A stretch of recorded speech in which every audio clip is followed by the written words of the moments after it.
How I went from surviving to thriving in my life and how I can help you get to be thriving in yours as well.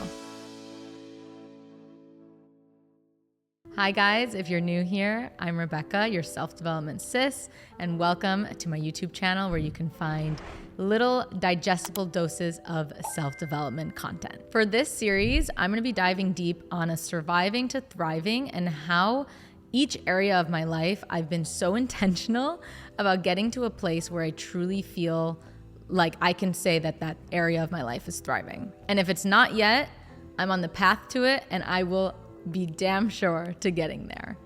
So I'm going to start with a general episode today, episode 1 from Surviving to Thriving series, where I just kind of overview something that I like to call my 1-year experiment.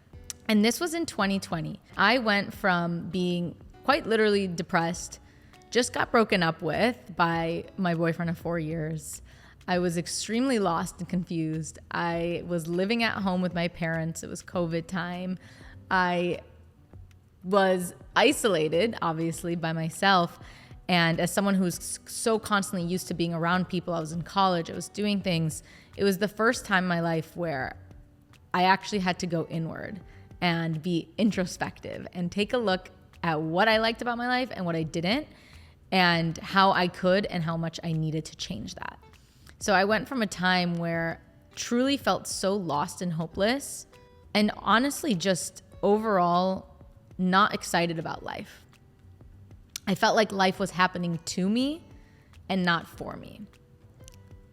And although it was some of the darkest days of my entire life, I can now confidently look back and be so grateful that it happened, because it led me to doing this 1-year experiment. And so what happened was, when I was in the darkest, lowest moments, I had to pull myself out of it by asking myself, where did I want to be a year from now? And I knew that I could not be physically in the same place a year from now, because that means I would have just been left crying in my bed in my parents' house a year later. And I'm somebody who could not have dealt with that thought anymore. And as much as I was heartbroken, depressed, didn't want to do anything, I knew that the only way I could get out of it was by doing a 1-year experiment.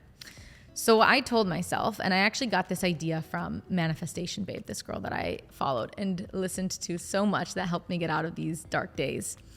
I did something called a 1-year experiment. I told myself that what would happen if I lived my life for this next year, if I just took 1 year, that's it. And if I pretended, at least I could tell myself some delulu thoughts. If I pretended that everything that I did this year would completely change my life to the trajectory that I wanted. What if I acted as if everything I did this year was about to be the best thing ever? If my success was inevitable, how would have I acted? Because that was also a time in 2020 when I was starting my remote job, which was in a corporate job that was working 80 to 90 hour weeks. I was crying over my shitty boss like all the time. I truly felt like there was just no way out of this situation.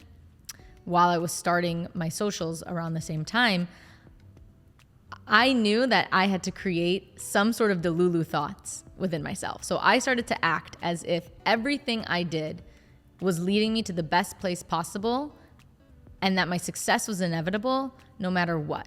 That my happiness was inevitable no matter what. That I was going to get over this heartbreak, this breakup that I was going through no matter what. I started to feed myself those thoughts that if I could take 1 year to just trying to do the things, trying to do the self-development work, trying to, go for the walks, trying to listen to the podcast, read the books, do things that was healthy for my mind, body, and soul, then eventually I would get somewhere. And even though in the moments it looked like there was absolutely no way that I was getting out of these dark moments, I told myself that I would take 1 year to try whatever it could take to get myself out of these dark moments. So what did I do? Like I said, I spent more intentional alone time. I started doing the personal development work. I started doing the things that I literally was the last thing I wanted to do, but I knew that if I'd spent just 1 year, I could be in a completely different place, and it was true. less than a year later was when I quit my job, my corporate job that I was miserable in. I moved to LA, paid for my own place for the first time, really flourished in just terms of who I was. I met a whole new aligned group of friendships of girls in LA. And it was quite actually the most drastic year of my life. Like so much changed.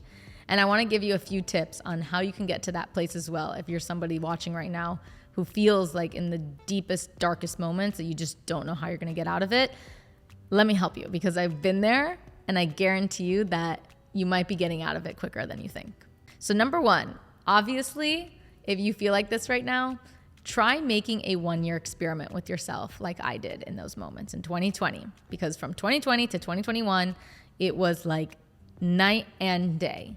All because I started acting as if my success was inevitable, acting as if my happiness was inevitable, that this heartbreak would go away, that I just started doing all the things in motion without any more ounce of doubt.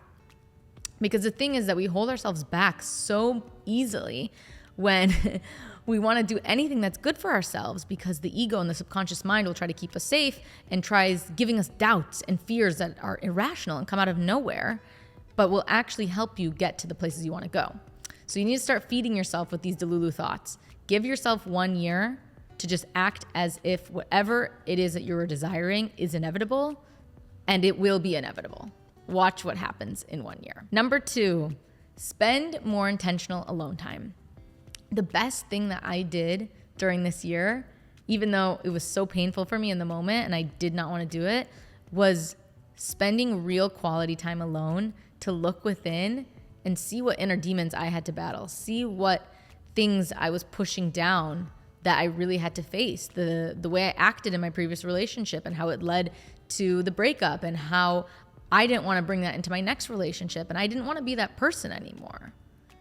So instead of numbing myself or distracting myself with people that actually weren't going to help me on my path to where I was going, I decided to spend more intentional alone time. I mean, granted, it was COVID, so I didn't really have a choice, but intentional alone time is something I still preach and practice and follow because it is so powerful. And even though it can be uncomfortable, it is the best thing that you can do. Number 3 was taking accountability. If you really want to change your life in the span of 1 year or less, like I did, you have to cut the victim mindset. And it was so easy for me to be sad and mope around and said, oh, poor me, I just got broken up with, poor me, my job sucks, poor me, my life is horrible and I dread waking up every day. No, if you want to change your life, you have to take accountability for your life. And that was a harsh reality that I had to face. And even though it's not something we want to do, it's a lot easier to stay in victim mentality and victim mindset. The more you take ownership for both the good and the bad, the quicker you're going to get to where you want to go. Number 4, this is very important. Do not take advice from anyone who is not where you are trying to go. Because I had a clear vision to where my life was going to be at the end of my 1 year experiment. And I decided that I was not going to listen to the people who told me I was crazy for quitting my job, the people who told me I was crazy for thinking I could do this, for, doing that or the other, because they weren't at the places that I was trying to get to. So therefore, how could they possibly know what I'm going through? So if you are trying to do something different in the workplace and in your career, don't listen to anybody that's not in that career field or is doing what you're trying to do, or is an entrepreneur if you're trying to be an entrepreneur. If you're trying to be in a healthy relationship, then start being mindful of who you're taking advice from. Little things like that will actually be so helpful on creating such radical and massive change on your journey, because you tune out the outside noise that's trying to hold you back. Number 5, work on your mindset more than anything else. This was something I did during my 1 year experiment that definitely took me the farthest out of everything else. Of course, there were things that were a byproduct of this, but the best thing I did was literally I listened to podcasts that were inspiring, that motivated me, that helped shift my mindset. I read so many self-help books. Like, I dedicated all the time in the world to my personal development and my mindset, because that was taking me the furthest and was hands down the reason why I was able to get to the places that I was trying to go to. Number 6, part of being excited about life And this isn't always the case, but to be excited about life and to want to get out of bed and to want to do things is that you need to be creating intentional, exciting goals for yourself. Goal setting is something that I don't see it in a way of being so rigid and you must attain this and you must do this. I mean it in a way of to get you excited about what you're doing, to get you excited about your life. Start waking up and setting new goals for yourself and reminding yourself of those goals. Because unless you're constantly reminding yourself of it, you're not going to remember it and it's not going to be at the front of your brain. So what I do now to get excited about life, and if I feel like I need some extra motivation, is I'll set some new goals. And I will do everything in my power to wake up and remind myself of those goals and to move the needle just 1% further every single day. And that's exactly what I did during that year, was that I was setting small goals that I could hit, even though they seemed crazy at the time, but I know I could do it. And that got me excited to wake up and continue what I was doing. Last tip, this one's super important, is to intentionally get outside of your comfort zone. If you want to create radical change in your life, you have to know that radical change lives outside of the comfort zone. Because if it was inside your comfort zone, you would already be living it. And so the best thing I did was I would run towards what scared me, run towards what was fearful, run towards what was outside my comfort zone, going to events alone, meeting people, girls in LA that I met over Instagram, quitting my job, trying new things online, posting things, doing anything I possibly could, taking clients one-on-one in the wellness space. Like, I didn't know what I was doing, but I just knew that the more I could get outside my comfort zone, the more I could grow, the more I could learn, and then therefore the more I could change my life at a quicker, faster pace. So thank you so much for listening. I hope you enjoyed watching today's YouTube video. Stay tuned for the rest of Surviving to Thriving series, and I'll catch you in the next video. Mwah.